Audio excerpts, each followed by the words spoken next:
Good morning students. आज हम topic देखने वाले हैं that is the analgesic and antipyretic.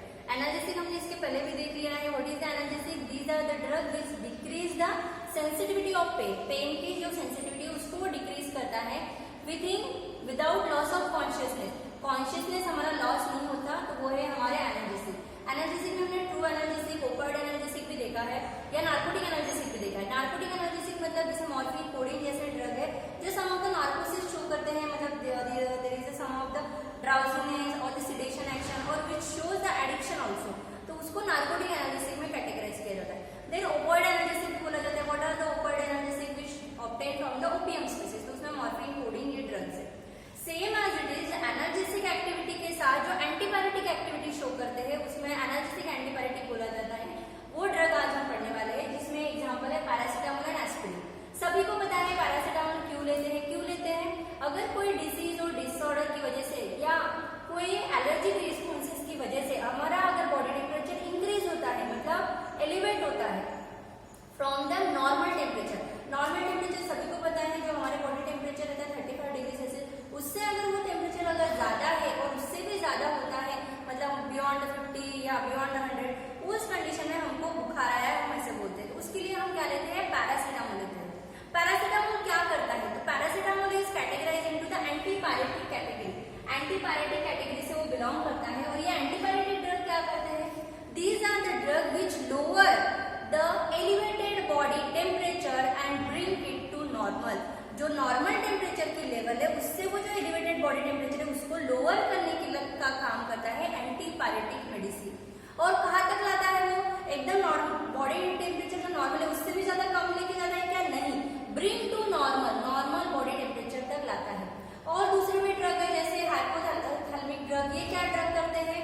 Normal temperature से भी कम लेके जाते हैं टेम्परेचर को, तो वो है हाइपोथैलेमिक ड्रग। इसमें क्लोप्रोमाजिन जैसे एग्जांपल लेते हैं, लेकिन वो हमको नहीं पढ़ना है। हमको क्या पढ़ना है? एंटीपायरेटिक। तो these are the drug which lower कौन से टेम्परेचर को? Elevated body temperature bring it to normal is called as the antipyretic drug. जिसमें 3 कैटेगरी है, तो हम डेफिनेशन के साथ ही पढ़ते हैं। देखो डेफिनेशन क्या है? These are the drug which lower the elevated body temperature and bring it to normal तक लाता है। इसको क्या बोलते हैं? एंटीपायरेटिक ड्रग बोला जाता है। एग्जाम्पल आता है पैरासीटामोल एंड एस्पिरिन। ठीक है, फिर ये क्यों होता है? आपको अभी मैंने स्टार्टिंग में बताया, कोई डिसीज और डिसऑर्डर या एलर्जिक रिस्पॉन्सेस की वजह से हमारा बॉडी टेम्परेचर इंक्रीज होता है। साथ में आपको पेन भी रहता है। कौन सा पेन? अगर आपको खराश हुई है, एक्सीडेंट हुआ है, तो आपका इचिंग हुआ है, ऑपरेशन हुआ है, तो उस कंडीशन में आपको पेन भी रहता है और बॉडी में टेम्परेचर इंक्रीज रहता है। तो ये जो ड्रग है लाइक पैरासीटामोल एंड एस्पिरिन, ये दोनों काम करते हैं। इट इज एंटीपायरेटिक एनालिसिस, मतलब बुखार तो कम करता ही है, साथ में पेन की जो सेंसिटिविटी है उसको भी वो रिड्यूस करता है। तो these are the drug classified into the 3 major classes. First class is the para aminophenol derivative या एनिलीन बोला जाता है उसको। तो examples are the acetanilide and paracetamol. Okay, next is the salicylic acid derivative. The example is the aspirin. ये सभी जो salicylic acid है ये पैरेंट न्यूक्लियस रहेगा एस्पिरिन में, और पैराअमाइनोफिनॉल ये रहेगा पैरेंट न्यूक्लियस पैरासीटामोल में। हम स्ट्रक्चर में देखने ही वाले हैं। And last is the pyrazole derivatives जिसमें एनाल्जिन एंड एंटीपायरिन भी ड्रग है।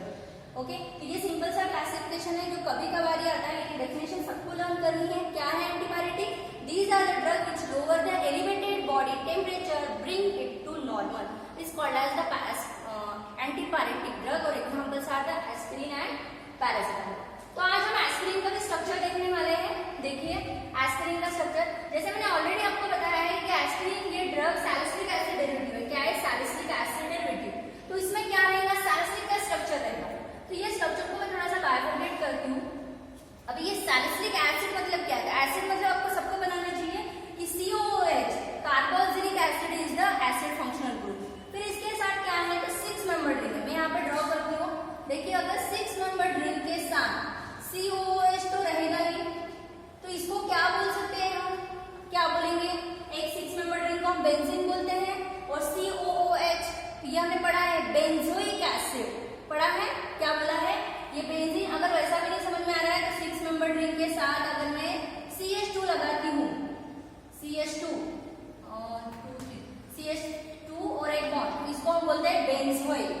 बेंजाइल बोलते हैं। क्या बोलते हैं? बेंजाइल। BENZY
पे है एसिटिल। ओके, फिर हम नंबरिंग देंगे। नंबरिंग कहाँ से देते हैं? फंक्शनल ग्रुप से। फंक्शनल ग्रुप कहाँ पे है? यहाँ पे। तो नंबर 1 2 3 4 5 एंड 6। तो क्या हो गया? 2 पे कौन सा ग्रुप है? एसिटिल। और बाकी पूरा स्ट्रक्चर क्या है? Salicylic acid. तो केमिकल नेम क्या आएगा? 2 acetyl salicylic acid. 2 acetyl salicylic acid. Okay, अगर मुझे क्या करना है? ये O उसमें नहीं लेना है, पैरेंट रिंग में नहीं लेना है, मुझे इतना ही स्ट्रक्चर रखना है। कौन सा? COOH और ये 6 मेंबर रिंग रखते हैं। क्या बोलते हैं इसको? क्या बोलते हैं? 6 मेंबर रिंग में तो COOH क्या लिखा हमने? Benzoic acid. अगर ये बेंजोइक एसिड है तो क्या रहेगा? ये 2 पे अटैच है। एसिटिल तो है, एसिटिल है ना इतना स्ट्रक्चर। ये एक्स्ट्रा ऑक्सीजन बचा है, इसको क्या बोलेंगे? एसिटिल ऑक्सीजन क्या बोलेंगे? एसिटॉक्सी। क्या बोलेंगे? एसिटॉक्सी। तो क्या लिखेंगे? 2 क्या लिखेंगे? 2 एसिटॉक्सी। एसिटॉक्सी इसमें आ गया। तो ये स्ट्रक्चर को हमने क्या बोला है? क्या बोला है? Benzoic acid. 2 acetoxy benzoic acid. समझ में आया? हमने क्या किया है? पैरेंट रिंग हमारी 2 हो सकती है। एक तो हो सकती है सैलिसिलिक एसिड। सैलिसिलिक एसिड का स्ट्रक्चर मैंने आपको अभी बताया, 6 member ring having COOH and OH। ये सैलिसिलिक एसिड है। तो सिंपल 2 पे एसिटिल ग्रुप अटैच है, that is a C double bond of CH3, जिसके लिखा 2 एसिटिल सैलिसिलिक एसिड। अगर हमको सैलिसिलिक एसिड नहीं लेना है तो क्या लेंगे हम? Benzoic acid. बेंजोइक एसिड का क्या स्ट्रक्चर है? डबल से यहाँ पे बता सकती हूँ। Benzoic acid is the 6 membered ring और एक COOH। ये है हमारा बेंजोइक एसिड। ये है हमारा बेंजोइक एसिड। तो बेंजोइक एसिड में क्या है? 6 मेंबर्ड रिंग के साथ COOH। तो ये बाकी रिमेनिंग स्ट्रक्चर क्या रहेगा? तो C double bond of CH3 हो गया एसिटिल, एक ऑक्सीजन इसलिए एसिटॉक्सी। तो 2 एसिटॉक्सी बेंजोइक एसिड। और ये 2 कहाँ का है? Benzoic acid. ओके, इस तरीके से हमने स्ट्रक्चर पढ़ा। देन प्रॉपर्टीज एंड स्टोरेज क्या है? तो सिंपल एस्पिरिन की टैबलेट सभी लोगों ने देखी है, आती है। उसकी डिस्पर्सिबल टैबलेट हेडेक होता है, जो डिस्प्रिन नाम का ब्रांड नेम है, व्हाइट कलर की टैबलेट देती है, ठीक है। और डिस्पर्सिबल होने के कारण वो इजीली वाटर सोल्यूबल भी है।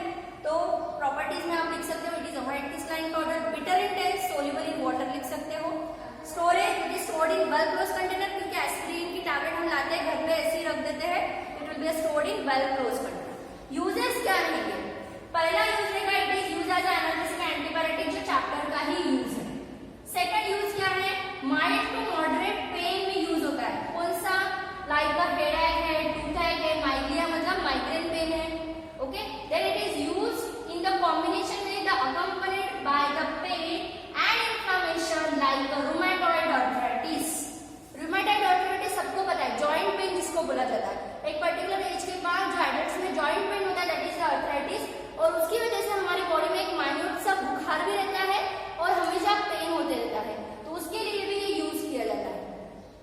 It is use to treat a gout, ठीक है।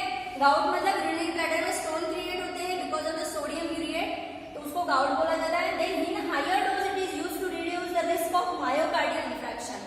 यस, मायोकार्डियल इंफ्रैक्शन मतलब हार्ट के लिए भी एस्पिरिन यूज किया जाता है। एस्पिरिन के साथ जो क्लोपिडियोल, ये जो कॉम्बिनेशन है वो हार्ट ट्रीटमेंट के लिए यूज किया जाता है। Next is the doses form. तो सबको पता है एस्पिरिन का डोजेस फॉर्म कैसे अवेलेबल रहेंगे? टैबलेट में रहेगा अवेलेबल, ठीक है। इंजेक्शंस भी ले सकते हैं या जल्दी से रिलीफ मिलना चाहिए, इसलिए डिस्पर्सिबल टैबलेट फॉर्म में अवेलेबल है। Dispersible aspirin tablet, dispersible aspirin and codeine tablet में भी ये अवेलेबल है। देन इसके ब्रांड नेम क्या है? तो brand name is most important for the eligibility examination. क्या है? तो एनासिन सुना है आपने नाम, डिस्प्रिन नाम सुना है, एस्प्रो, देन कोल्ड्रिन एंड पावरिन, ये सभी इसके ब्रांड नेम है इसके एस्पिरिन। नेक्स्ट हम जो ड्रग देखने वाले हैं आज अभी, that is the paracetamol. Paracetamol सभी को पता है, कहाँ पे यूज किया जाता है वो भी पता है। कहाँ यूज किया जाता है? बुखार में, मतलब एनाल्जेसिक एंटीपायरेटिक करके। देन कोई अगर आपको बॉडी एक है, स्पॉन्डिलाइटिस का पेन है, आर्थराइटिस का पेन है, तो कोई यूजेस में वही सेम पॉइंट लिखने हैं जो हमने एस्पिरिन में कवर किए। Toothache, migraine, headache, then rheumatoid arthritis, gout, ये सभी यूजेस इसमें आएंगे। पैरासीटामोल कैसे अवेलेबल है? टैबलेट में अवेलेबल है, ठीक है।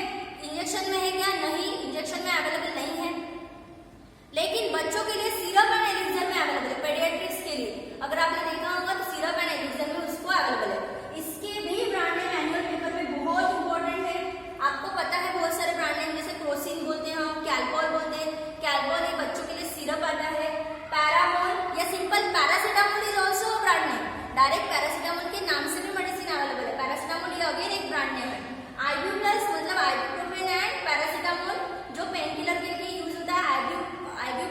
द आइबुप्रोफेन, ये जो ड्रग है वो non steroidal anti inflammatory drug है जिसको रूमेटॉइड आर्थराइटिस या सीवियर पेन में यूज किया जाता है।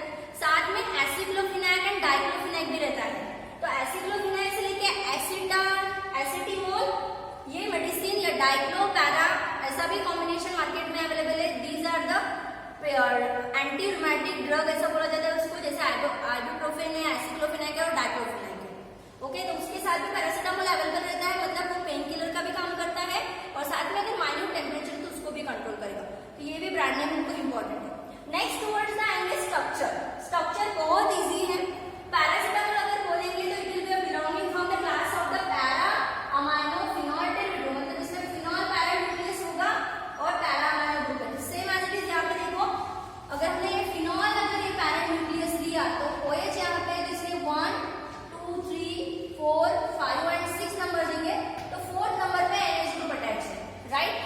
तो हम क्या बोल सकते हैं उसको, 4 बोला है तो पैरा अमाइनो फिनोल बोला है इसको, और फर्दर क्या अटैच है, C डबल बॉन्ड और CH3, क्या बोलते हैं इसको, एसिटिल, क्या बोलते हैं, एसिटिल। तो एसिटिल और अमाइनो क्या बोलेंगे, एसिटामिडो। तो हम लिखेंगे क्या है 4 लिख सकते हो या पैरा लिख सकते हो, क्या लिखेंगे, एसिटामिडो, एसिटा और अमीडो, और ये लास्ट इज द फिनोल, ये होगा फिनोल। आप 4 लिखो या पैरा लिख सकते हो, ये हुआ सिंपल सा केमिकल है, ठीक है, पैरा एसिटामिडो फिनोल। या आप बोल सकते हो n acetyl para amino phenol, ये भी एक one of the type of chemical है। अभी ये एन एसिटिल कहां से आया है, एन मतलब अमाइनो का फर्स्ट पोजीशन इसलिए बोला है एन एसिटिल, और पैरा मतलब 4th पे अमाइनो इसलिए पैरा अमाइनो, एंड लास्ट में the para nucleus that is the phenol. तो इस तरीके से आज हमने एनालिसिस एंटीबायोटिक चैप्टर खत्म किया है।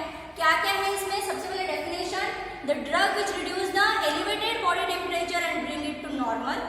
देन उसमें दो हमने मेन स्ट्रक्चर देखे, that is aspirin and paracetamol, बहुत इंपॉर्टेंट स्ट्रक्चर है। साथ में इसके ब्रांड नेम हमको सबको थरोली करने हैं।